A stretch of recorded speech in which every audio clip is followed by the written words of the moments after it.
Noon. I noticed that somebody put the teardrop crying emoji as a reaction. Austin, are you all right? Hey, fantastic. I appreciate that. See, I don't even have to ask. People just know.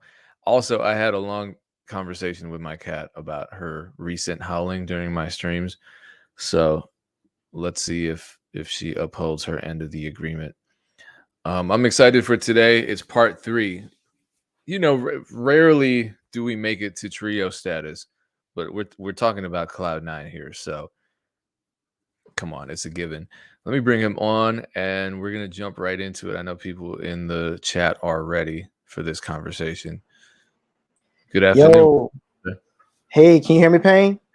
Yeah, loud and clear. Cool. I got my headphones in, man. So, I just want to say thank you for your patience these last couple of days, man. It's been, it's been kind of crazy on Yeah. my end, but yeah. Well, I'm hoping the back pain clears up.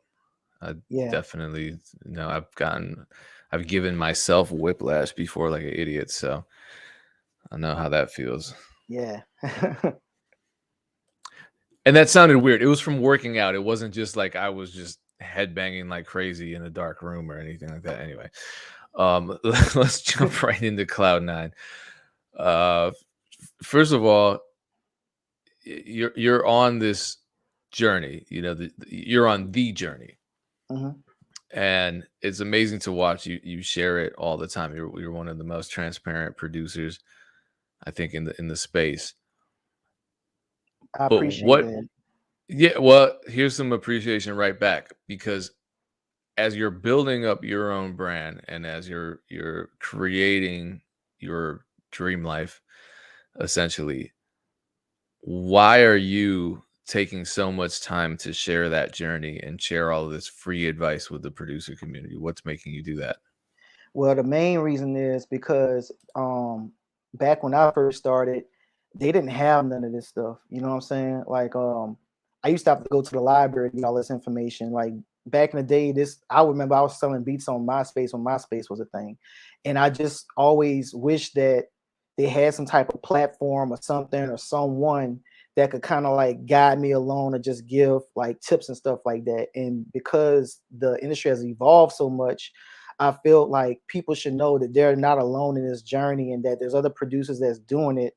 And pretty much in 2020, I didn't think it was in 2020. It was crazy because looking back now, I was like, man, I'm glad I saw like other producers like you, Dream Life, Max Beats, and Othello, and all these other producers that's on their journey and inspired me to keep going and really keep pushing it, and to also share mine as I go to let people know that this is very possible.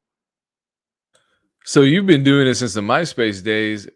At what level was it happening back then compared to today? It was back then I was super green.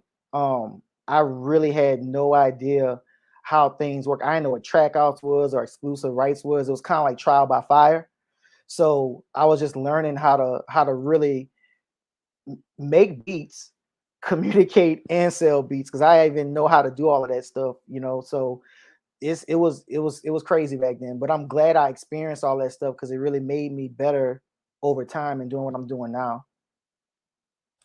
What was the I know it's never a moment, it's always just kind of a long process, but what was there a transformative moment? I know you spoke about 2020 being probably a transformative year for you, but Mhm. what can you think of one or two or three transformative moments for you that really changed either your outlook or your growth, I guess your growth rate. So it went from like Hamad's talked about going from linear to exponential, and I'm sure you hit Mhm. that point at some part of your journey. So what was that? For to be honest, for me, it was back in college, when I first was learning how to really like get better at making beats. But I was still selling enough beats to a point where I actually had to go file taxes and get an LLC. And that was kind of like a moment for me because it let me know, like, man, oh my God, I might still be grown as a producer, but people really love my beats. They like the fact that I could write hooks because I was writing hooks way back then. and all of that stuff. And it got to a point where I was like, oh my God, I could really do this. And it was really a breakthrough moment because now there wasn't too many people doing it at that type of level, at least around where I was at the time, forming LLCs and making enough money to have to be like, okay, I got to do taxes on all this stuff. Got it. So it was the finances sort of legitimized everything. Hmm. Have I asked you this question before? Because someone in the chat is asking. Sun Twisted wants to know what your daily process is. Yeah, so it kind of I'm still working on that. One of the things I always focus on is so much not always the task, but how many hours I'm committing in a day. So I always try to treat this like a real job, 8 hours a day.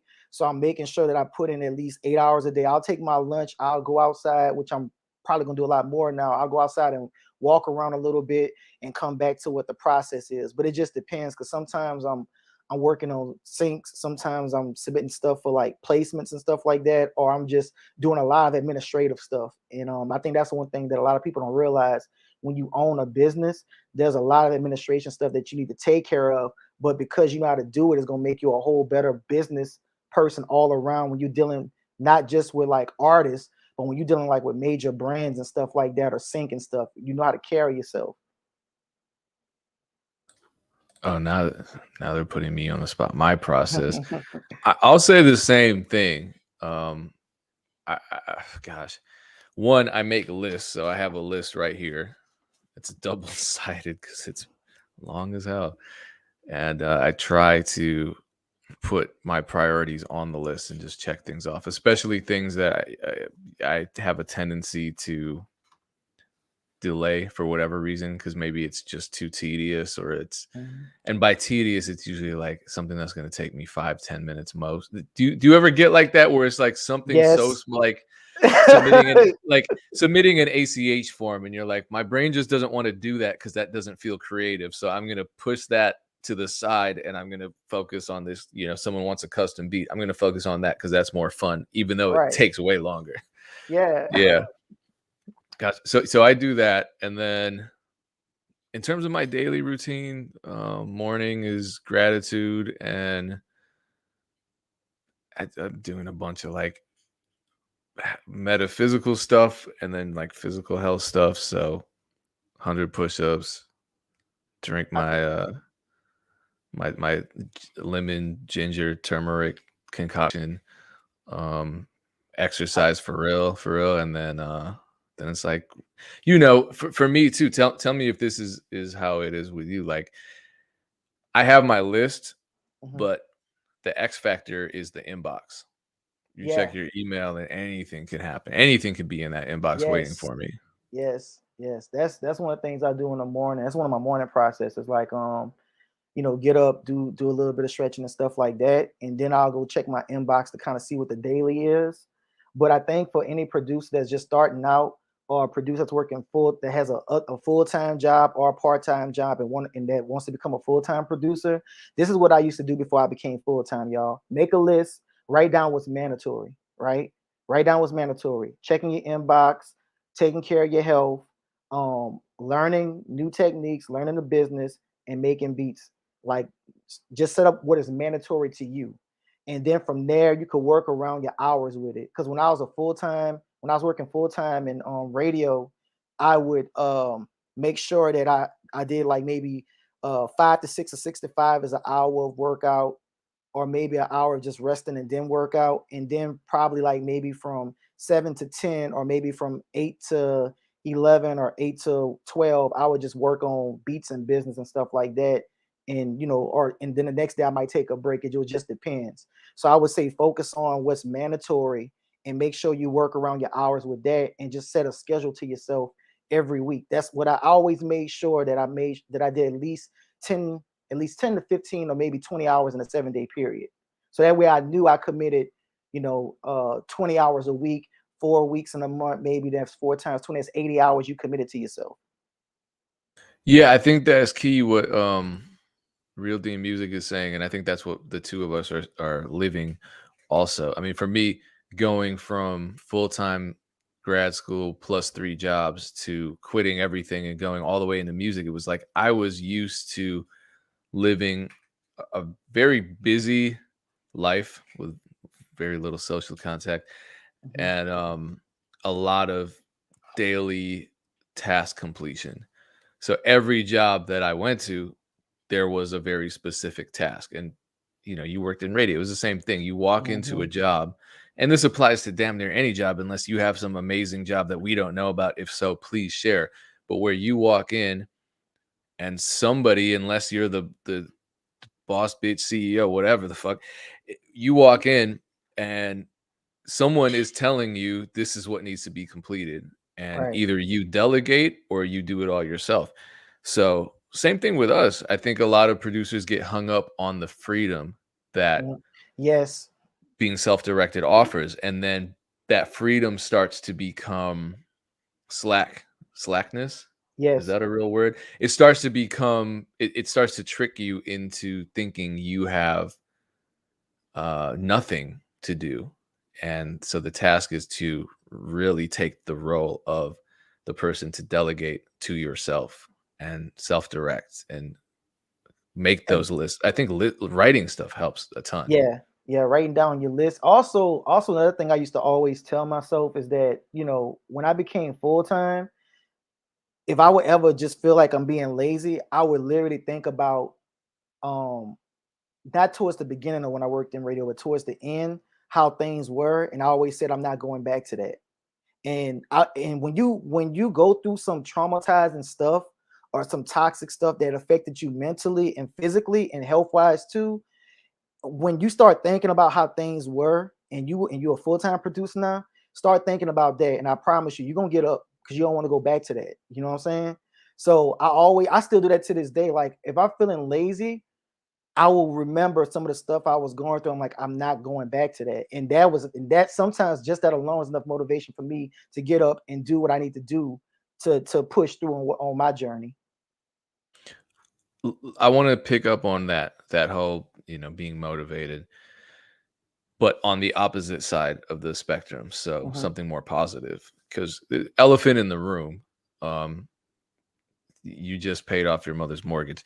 And the last time you were on here, Yeah. you said that that was your goal for the year.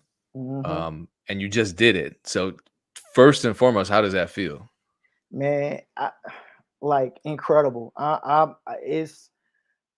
don't even know how to explain it in words, but to be able to like really be able to pay off my mom house. Last time we talked on here, that was like the biggest goal for this year, and it's bizarre that I've done it within the first quarter.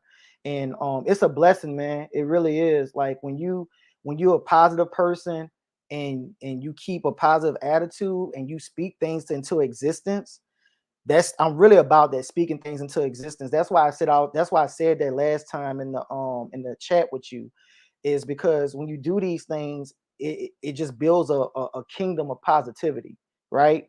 And you start setting these positive goals and everything, it just becomes real. And it was just one of the things that kept pushing me towards my goal. Is I really want to do this for my mom. And so, it's a blessing to be able to say that um I started this whole journey. I became a full-time producer, and I pretty much paid my mama house. And it wasn't like no $300 or $400. It was a lot of money. It was a lot of money involved in this. I had to clear it with the bank and make sure that they can even take out that huge amount of money out of my account in order to do this.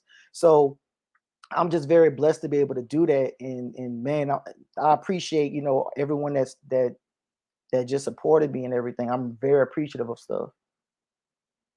So to continue down that path and pick up on something that you said, and I plan on asking you this as a follow up. Um, do you think your beat business would have grown as much as it has over the last 2 years if you hadn't set such clear and specific goals? Yeah, I wouldn't have if I didn't have these goals set, I probably wouldn't have got to where I'm at right now, to be honest with you. Like setting goals are very important. Even if you feel like they're a lifetime away. Like me paying off my mom house, this was an extremely long-term goal. And I just knew I was gonna nail it. I just had a feeling I was gonna nail it this year. And I didn't know exactly when in the year, but I just knew it was going to happen. And it just ended up happening earlier way than I thought. But I've set so many goals over the years. Like I wanted to join the recording academy. I became a part of the recording academy. I want to learn how to do sync. I learned how to do sync. I just it's setting these incredible goals that you think are not possible because every a lot of my friends tell me this all the time. Whenever I'm setting these goals, for whatever reason, they always come earlier than I think. They always do. I don't know why, but maybe it's because of projecting that positivity and really writing down your goals and even making. I don't know if y'all know what a dream board is, but basically, a dream board is putting your goals on a board, purchasing like a board or something, and putting like your goals and your dreams on it and putting it somewhere in your house or in your apartment so you could look at these goals and you start seeing that stuff and it just keeps you being focused on what the real goal is at the end of the day. So let me ask you then, in practical terms, what did that look like? What did paying off your mom's house look like in terms of your dream board?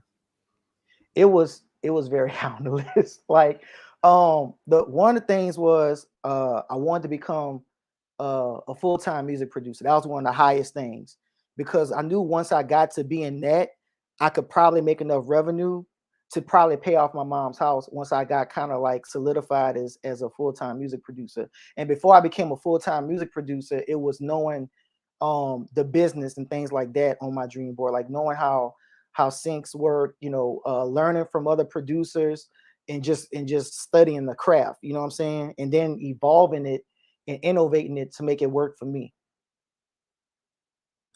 Yeah, there are a lot of people in here because now we're see. This is the kind of conversation that I've been wanting to have, but I don't want to force it onto anybody. So I'm glad that you're bringing up all the kind of Oh yeah. metaphysical stuff. I feel like ultimately, even if we're not getting into the law of vibration realm, Mhm. it's just it feels like common sense to believe in what you're doing regardless of what you're doing, and Right. so seeing the positivity in the chat is pretty amazing. Because a lot of us, I think, just mentally, if nothing else, if we're in a state of resisting our own goals, thinking they're unrealistic, not actually believing we can achieve them, then subconsciously we're sabotaging ourselves because our subconscious mind will affect our actions. Whereas if we're constantly believing we can do something, then our subconscious mind Right. is pushing us to at least act more. So in that sense, it's not this whole mystical thing. There are some pretty practical, tangible results of positive thinking. What was your overall, speaking of tangible stuff, what was your overall Mhm. financial strategy in terms of saving, reinvesting, and ultimately amassing enough to make that final payment on your mom's house? And I know that you've written articles about financial literacy for college students and so Mhm. forth. So I'm curious to hear what your own strategy was. Yeah. So what I did was basically I kind of set out how much money I was gonna what percentage of money I was gonna kind of take from my sales to be able to contribute to a fund I had kind of created to pay my mom's house off. And this wasn't an overnight process to anyone listening. Like a lot of times when you want to do great things, you have to really do great planning, right? So what I did was if it was an exclusive beat, it depends on how much it was. I would take probably half of that over time and put it towards that. Um, and I would also take a percentage from any pretty much any sell I would get. I would take a percentage of that and put it towards this account. Now, another thing is too, I already know what my expenses are for the month. So as long as I know what my expenses are for the month, anything I make after that is just money for savings or investing or marketing. And I just looked at what I wanted to kind of like take a little bit away from and put towards my mom's stuff. So if I have like my mom's account, marketing, promotion, and then learning and investing, and the goal is like to pay my mom house off, I lowered the percentages on the other two to contribute to the percentage for my mom stuff. So I kind of like move some things around to make that work. So I think financial literacy and money management is like very strategic in what I was doing. Like once I knew what bills I had lined up, it was pretty much easy after that. So in general, what advice, I know you recently wrote an article giving financial literacy advice to college students. Mhm. Apply that same sort of concept to beat makers. What Okay. advice do you give beat makers for financial literacy? Okay. So, in terms of financial literacy, I'm speaking from some of the things I've done, and I wrote a post and all this. So I'm gonna try to make it a little bit short. First, you want to look at first you want to make sure you live below your means, right? Whether you're a student, you have a family, or whatever, you want to make sure you start living below your means. And what that means is find out what your target is to make sure that whatever your living expenses is, find out what your target is and budget, right?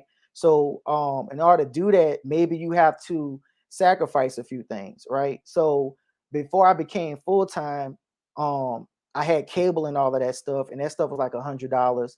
Just off of getting rid of that, that's $1,200 in 1 year. Now somebody might be saying, man, that's not a lot of money.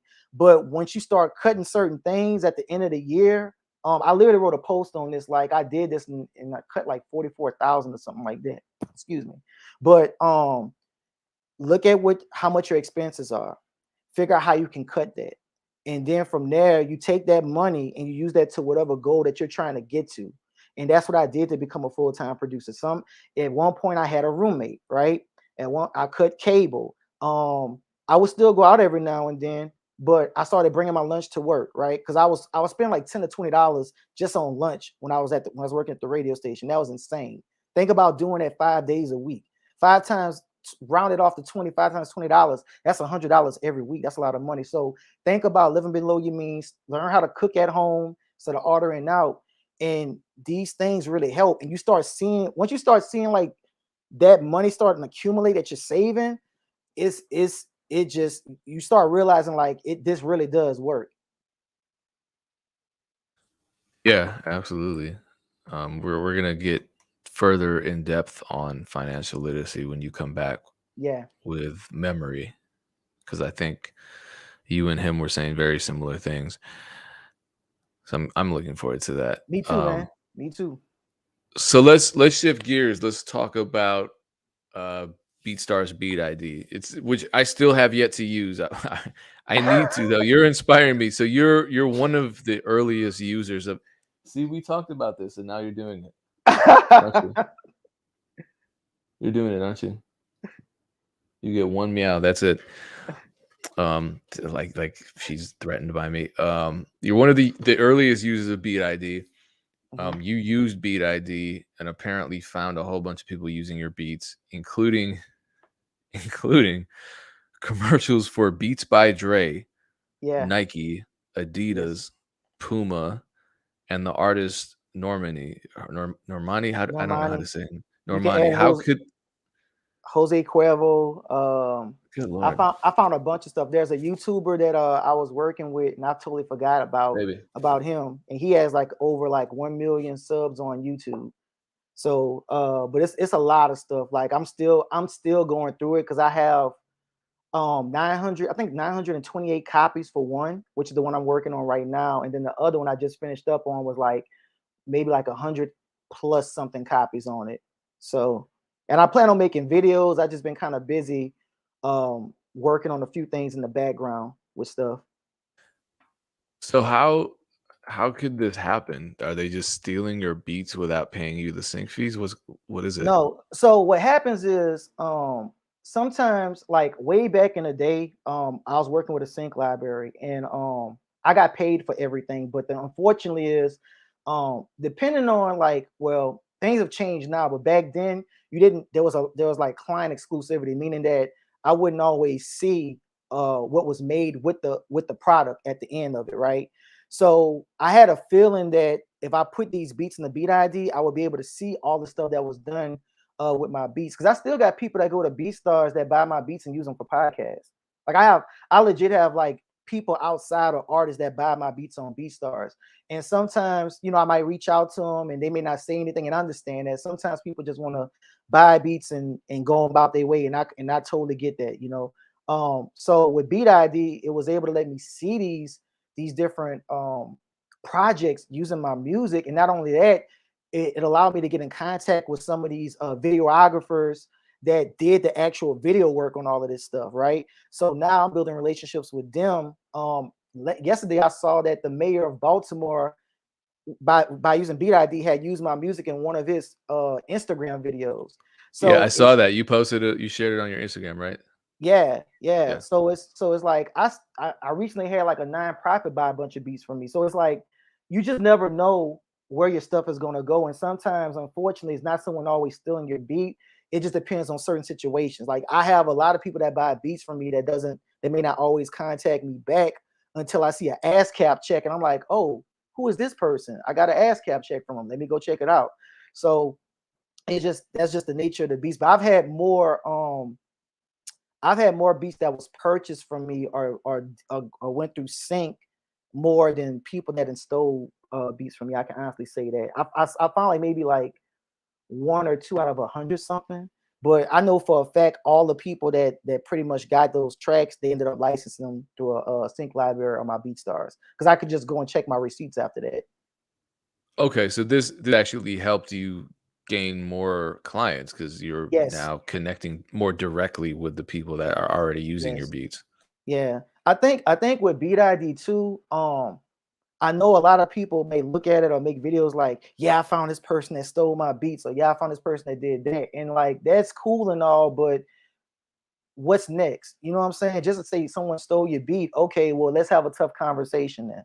And I always say that, oh, let's have a tough conversation. And that involves you actually going and talk to the person because 9 times out of 10, you don't know what that person's situation is. And if anything, you could take the track and you could still monetize it, just put it in the BeatStars publishing. That's what I do. I just put it right then and there and I just claim the song. So um and a lot of times talking to these people, they may not understood what a free download is. Like I've had a lot of people that then downloaded my beats for free and didn't realize the limitations they had for whatever reason. Now they could be lying, but I take it at face value, and then we just go through the process. And I say, hey, look, you know, this is how much the license is. I love the song that you made, but moving forward, these beats are not for free, and I just want to make sure that we have a clear understanding of this. And that's what it is. You know what I'm saying? Yeah, I might have took a loss, but at this point, we didn't had a conversation. So if that person does it again, then I'm just going to have to do what I got to do. You know what I'm saying? So I think once you have these conversations with these artists and just talk to them instead of just being like, man, this person did this and be ill will, just have a conversation and see where it goes. Yeah, being reactive isn't going to make you a cent, and it's not going to make you friends. Right. Uh, Right. Oh, here's an interesting question. Are your beats not tagged? I get this all the time. My beats are definitely tagged. It's not stopping anybody from doing whatever Right. they want with it. Yeah. I don't know what your policy is. My beats are tagged on BeatStars, but when someone downloads it, if they purchase the track, then the tags are removed. And if they download it for free, there's like maybe like two, three, or four tags in it or something like that. That I'll put in there. But for the most part, I do have my stuff tagged on BeatStars. Yeah, and it doesn't stop people from Yeah. recording and releasing. So this is a great tweet that you Mhm. recently tweeted, but it's also a big can of worms. I'm ready for a Cloud9 rant.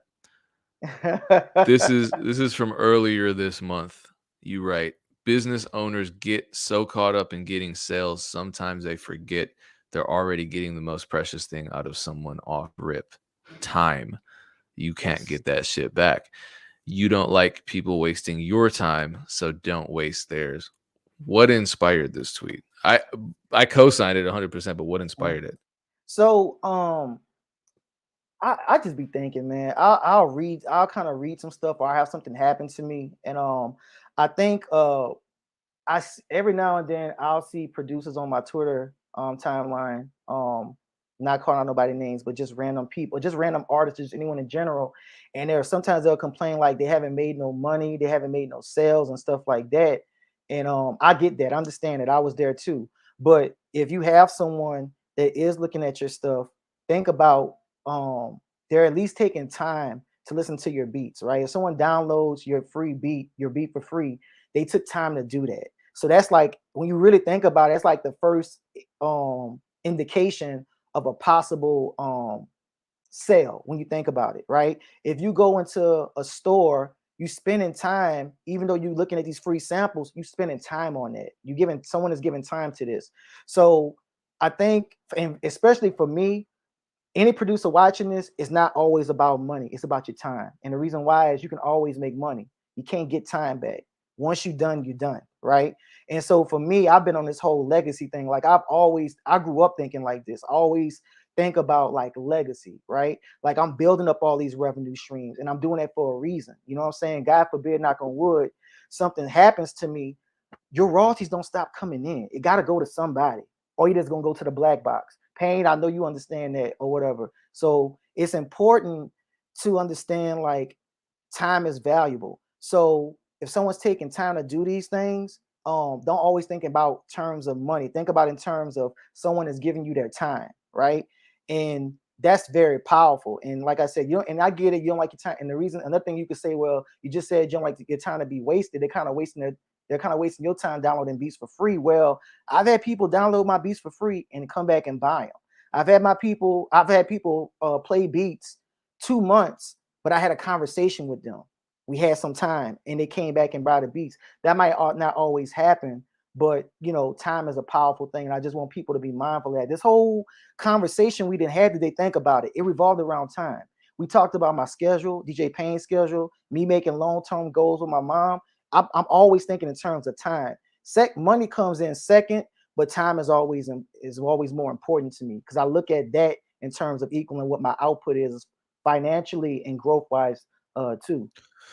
And also, it takes time to build trust with people to the point where they're comfortable spending money. That's why when someone says time is money, I'm like, yeah, it's you're basically exchanging one for the other. So we tend to put them on an equal footing, though. I think time is much more valuable. But fortunately for me, I was guided by Mike Trampy throughout my whole advertising journey, and what he told me early on was that it's going to take time. Even when you're running an ad, it's going to take a couple times for a person to be comfortable with even engaging with your ad. They might have to see it 2 3 times before they even engage with it. And then for me, the additional step, and I know you agree with this, is the conversation piece, where Mhm. if someone has a question, I'm trying to answer it fast, and I'm trying to give them a good answer, and I'm Right, trying to show them that yes, I'm accessible, yes, I'm knowledgeable, and yes, I'm willing to have these talks with you and explain this stuff to you. Because that's if they're thinking of getting my beat versus another producer's beat at that moment, the other producer doesn't respond, or they give them a poor answer, or they feel like they can't be bothered by having a conversation with a potential client because that might be a waste of time because they're not necessarily getting the sale right away, right. then they're probably just going to go with me and become more of a loyal customer because I took the time. So I'm yeah, I'm glad you said that. Matter of fact, speaking of which, talking about having conversations, there's actually an artist from Germany I'm working with, and he makes a lot of like hip hop slash EDM, right? But there was a language barrier, and we had a conversation. Some of the stuff I didn't understand, so this a tip: use Google Translate. That helps out a lot. So I used that to kind of engage in a conversation. By the time it was over with, he didn't spend, he broke, he invested in his craft with me. But more so than that, we're trying to work on like an EDM like album with a whole, or either just a whole bunch of different singles. And like the music is incredible, right? He's rapping in German, like, but the music is just really, really, really good. So that was a conversation that I had. Now if I would have said, oh, I'm not going to try to respond to this person because he's speaking in German, you know what I'm saying? Because it's too hard for me to figure out how to do this. No, Google, how can I use translator? How can I translate? Google Translator popped right up. I was like, oh wow, this is great. Let's do this. And it was just cool. And then you start learning about um the music in overseas, right? You start learning like what music is popular overseas. Thanks to him, I know what music is popular overseas. Just like in Brazil right now, R&B is becoming a big thing. Because I talked to artists out of Brazil who told me about this stuff. So I think it's very important to understand. Like Quincy Jones. Quincy Jones is a very big factor in me when I was coming up. And one of the things they always say is, you learn the food, you learn the culture, and you learn the music, then you're gonna be all right. Is if you have those three things, you can have a conversation even if there's a language barrier. You'll be straight. So it's one of those things that kind of helps you. So that's just like an idea of a tough conversation. And I want to give a real life approach that a lot of producers tend to not to talk about these micro things. And I think this is really important. And that's why I might be wordy when I say this to y'all. If y'all listening to me, to everyone that's listening in the chat, but it's because I wish someone would talk about these things. Like me personally, I know you want me to go on a rant, so here we go. Sometimes I kind of get a little annoyed seeing people making the same video of the same thing just for that's what the fad is right now, right? Like, you know, and sometimes for me, yeah, it's cool talking about, you know, if five producers talking about um NFTs, I gotta sync, but they're not even telling people, oh, in order to get a sync, you need to make sure you have your publishing and ASCAP set up. Because guess what? When you submit these tracks, that don't mean nothing. These music supervisors, they don't, I'm gonna be real, they don't always care if the music is perfect. What they care about is, can you respond in a timely fashion, and do you have your business right? Because when they ask you what's your ASCAP information, you don't have it, it's a very small industry, and that's just like in music business in general. It's a very small industry. If you can't get that micro stuff right, then you're just gonna fail. And sometimes I feel like producers should talk more. Like you do a good job at that, and BeatStars does too. With it when it comes to like certain micro details, and I feel that people need to know that as producers, it's very important that y'all know micro details and not always like how to make there's 80 different videos on how to make an 808, but you need to also take time to learn the those difficult parts. That's not a 808 or music. You know what I'm saying? And I've been frustrated by that. I've had to let that go. Yeah. Because at one point I was, I'm like, damn, I someone's gonna make a video tomorrow. That's how to make an 808, and it's gonna get 80,000 views first day, and my video entitled "How to Get Sick Placements" is gonna get 1,000 views. But But you know, I it's a cool thing in a way because what I've learned is that I tweet about this like a, a lot of people ask me, I always get producers ask me like, man, you got any gems, anything like that? And one of the things I always say is, besides like learning the business, learning what you got to do, start doing things that other people are not doing, right? Because some of the people that's doing these tutorials, they love just doing tutorials, and nothing is wrong with that. Some people just some producers just want to be educators with tutorials, and I do educating on my Twitter because I want people to know about the education from a non-musical perspective, because I feel like there's not a lot of space for that at all. And one of the things I always say is you got to start doing things that other producers are not doing.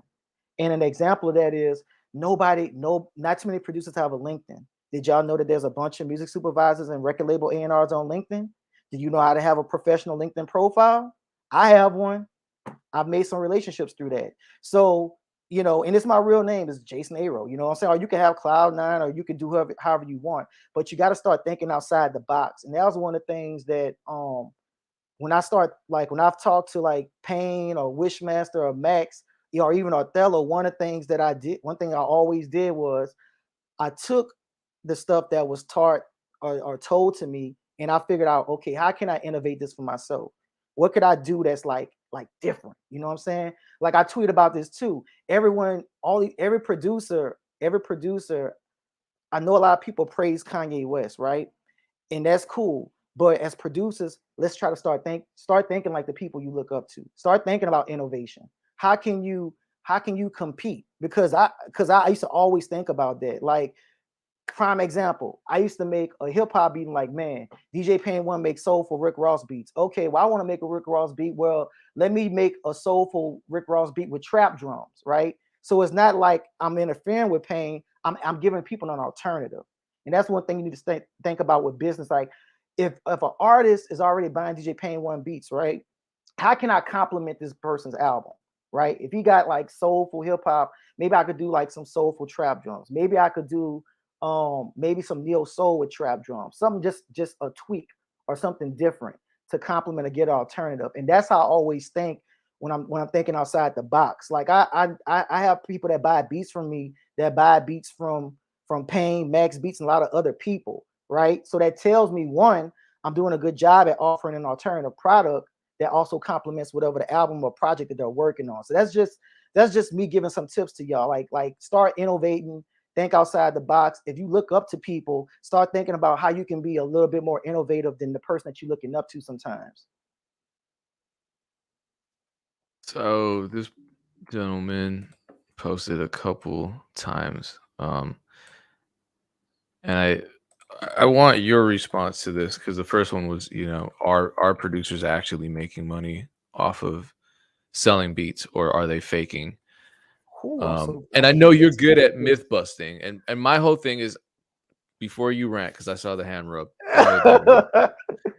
Uh, if I could just say one thing Mhm. to Jeremiah and other producers who are feeling equally frustrated and skeptical, is eliminate the word saturated and eliminate the word faking from your vocabulary, 'Cause I don't, because you don't can't know. fake success, and saturation isn't going to affect you if you push through it. Think about how many players there are in the NBA. What, like five, 600? Yeah. How many people are trying every single day? Hell of a lot more than that.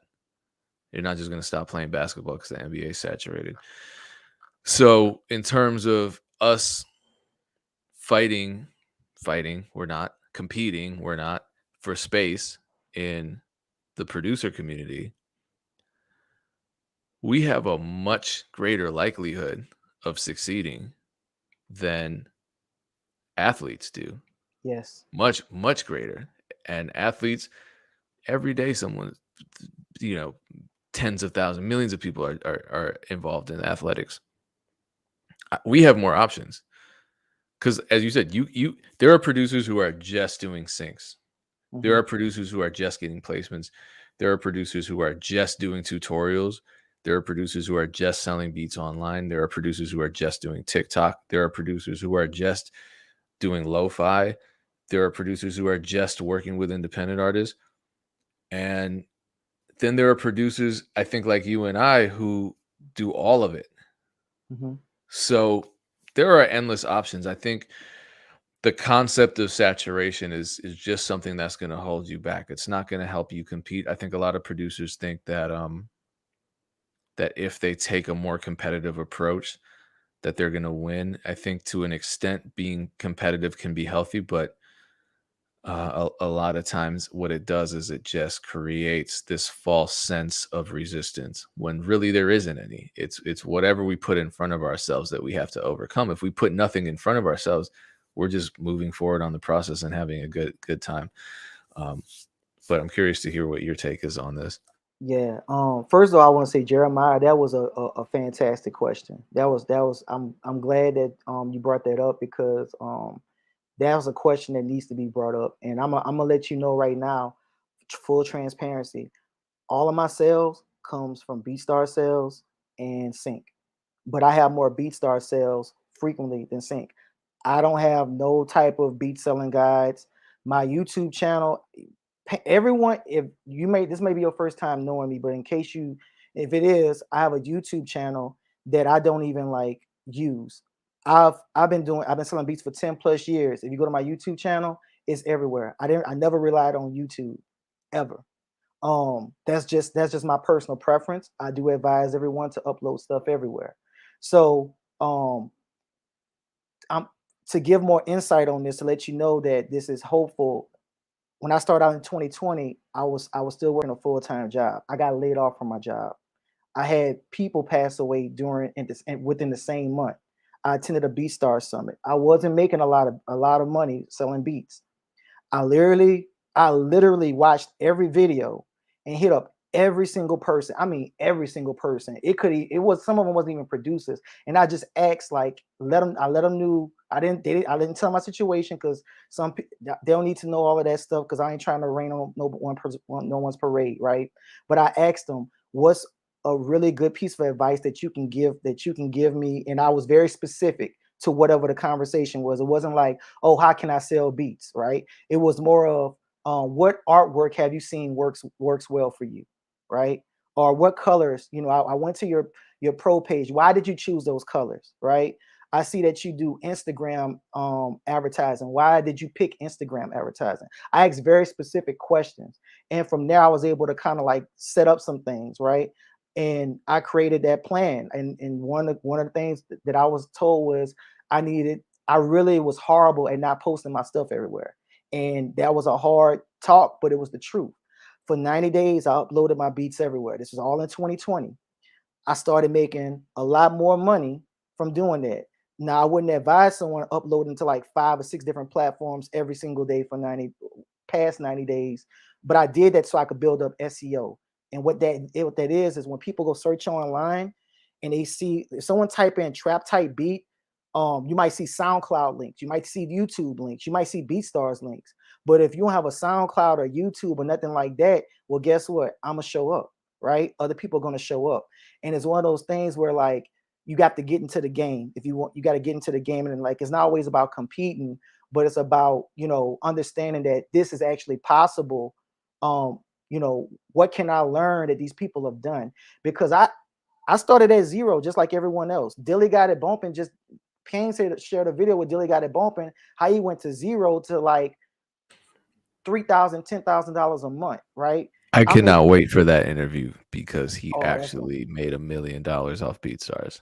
Yeah, he made $1 million. Yeah, that's insane. And even for me, I paid off my mama house in beat sales, and a little bit of sync. But I don't have a monetized YouTube channel. I don't have that. So for me, it was like, what's going to work with me? And I looked at those 90 days and I saw it work. I saw that me actually Instagramming artists work, me using Twitter worked, me going on LinkedIn, because at one point I was posting a whole bunch of beats on LinkedIn and that wasn't working. So I was like, well, let me go get better at LinkedIn and figure out what it was. Then I realized they had all these A&Rs and people on there. So I went through these different pathways, and I didn't worry about I didn't worry about what the next person was doing. And all I was worrying about is, how much can I learn right now? Because I got nothing to lose. How much can I possibly learn? And pray to God that some of these top selling producers would just give me their time. I would always tell them in the convo, like, I understand time is valuable. So if you can just get to me like a month later, I would still appreciate it. And they did. And it's crazy because how so many people had faith in me and they barely didn't know me. And that's why I'm always giving back, because I asked them, what can I do to help them? Right? Like, you gave me this game. I'm here now. How can I help you? And they told me was, make sure to give it back. Literally, every single person. You told me that. Max told me that. Wish, Arthello, Dream Life, everyone has told me that. And so it's one of the things where like you have to, when you learn stuff, you have to pass that stuff down. Because if you want to see other people win, you want people to rise up with you, right? So that was a great question. And I just want to give you insight from a producer who had nothing, damn near had a nervous breakdown in 1 month, and lost his job and lost a bunch of family members. And I wanted to give you this story to let you know that I started with zero too. And it's frustrating. I know it's frustrating. And during them 90 days, I had no idea if I was going to make money in that. Sometimes you just got to have faith and do what you got to do and keep pushing through. And that's all I could say. I know it sounds cliche, but this is what consistency means. This is what it means when people talk about consistency. You do certain things, you see what starts working, and you double down on it. Like if you go to my YouTube, I post Britney Spears. I don't even care. I post what I want. But I have gotten sales from YouTube. I've gotten a $700 sales from YouTube on a Charlie Wilson type beat. And I'm saying that to let you know that people are always looking for stuff. Even if you don't think so, people are always looking for things.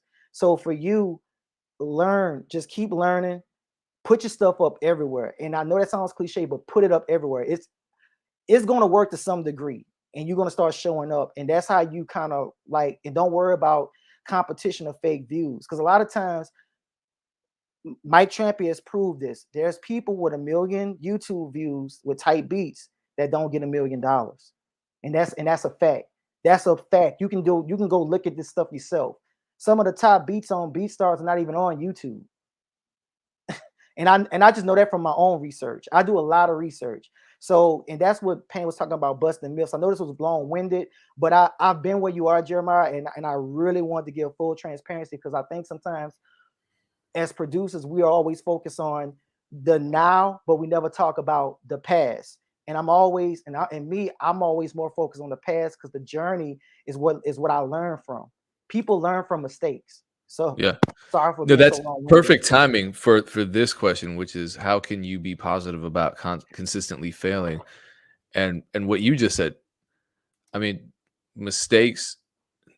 No one doesn't make mistakes. No successful person didn't make a laundry list of countless mistakes to get to the point where they are. I mean, trial and error.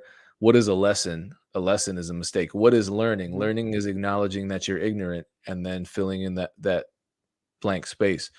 So if your concept of failure is not accomplishing your goals, how do you expect to accomplish your goals when it's a journey from where you are to the point of your goals? You're Right, going to feel like a failure every step of the way rather than right. a person who's actually on the right trajectory.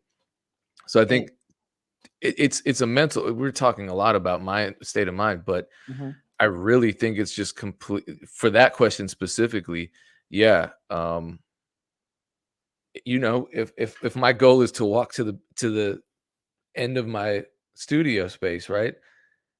Every step of the way, I'm failing because I'm not there yet, right?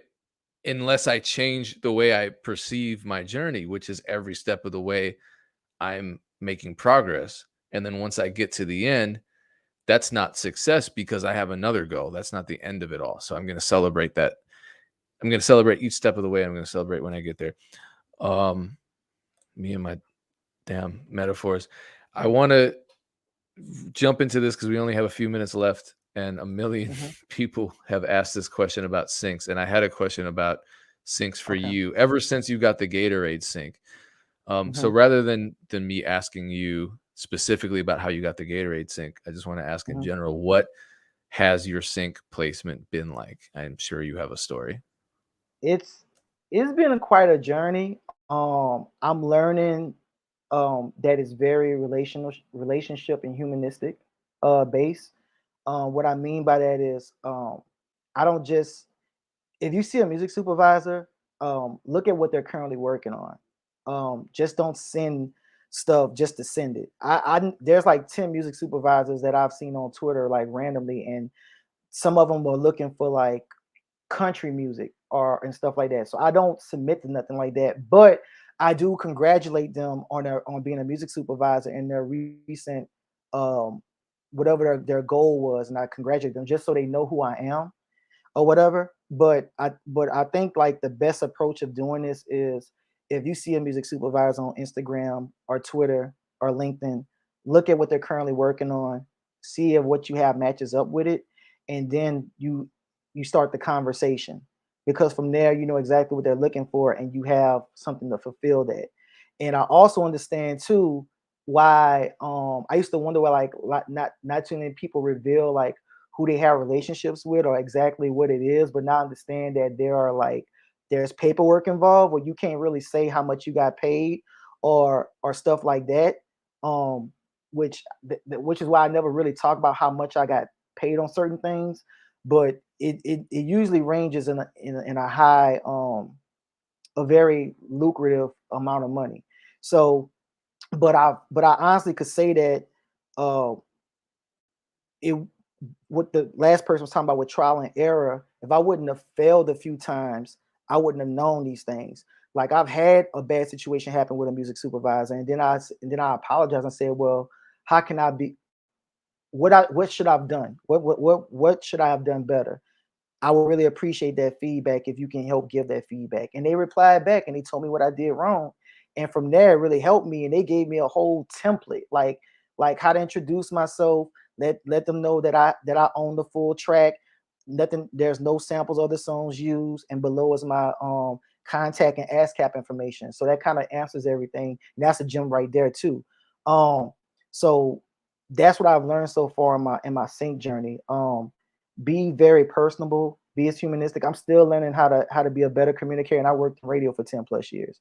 So that's my best advice. And once you have that, you'll be fine. Because I can say this with the Gatorade placement, there was a lot of stuff that I didn't know how to do. But the reason why that they trusted me with this, and I beat out, and I won't say beat out a lot of people, but they picked me from very experienced people, was when we had a conversation, I was very transparent about my story, and they really believed in me, right? And that's a whole different conversation. But when people believe in you and you're transparent, they want to see you win. And this company had a lot of faith in me because I was very I had my turnaround times. I used to have to do like 3 different revisions in one day, and it needed to be done within 24 hours. Like I had to, and then on top of that, they didn't want none of that stuff. They decided to go in a whole different direction. So I had to make a Every whole time, different. every That time. happened to you too? Yes. And then you have to turn it in within another 24 hours. But because I was able to do that, you know, even if I had a few mistakes here and there, they would say like, "Hey, can you kind of like change the end part of this?" And then I have to go Google what term was he talking about, and then I'm Oh, like, a stint, ah, right? yeah, the stings. So I was like, okay, I get it. That's what I need to do. This I need to sharpen it. And you just learn. It was like trial by error, but because I was humanistic, it wasn't like, oh, you messed up. We gonna pick someone else. It was like, it's okay. We know that you're trying, and we gonna get this right. We gonna get this right, and we gonna work with you. And even the people with Gatorade, they actually added more money on. There was things that happened that led to more opportunity because they felt they resonated with my story. I'm gonna just say it like that.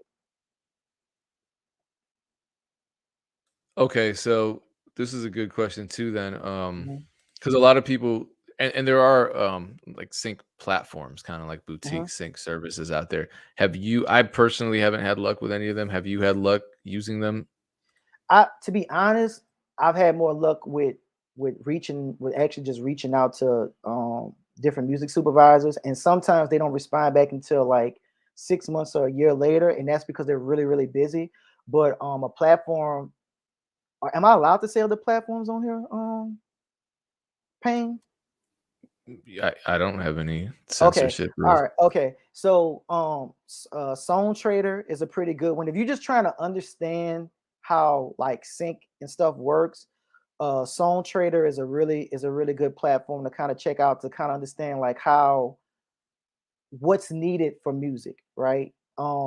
Another thing you could look at is look at whatever TV that you like watching, look at that. If you watch Netflix or Hulu, look at the credits and see who's the music supervisor for that particular film or media.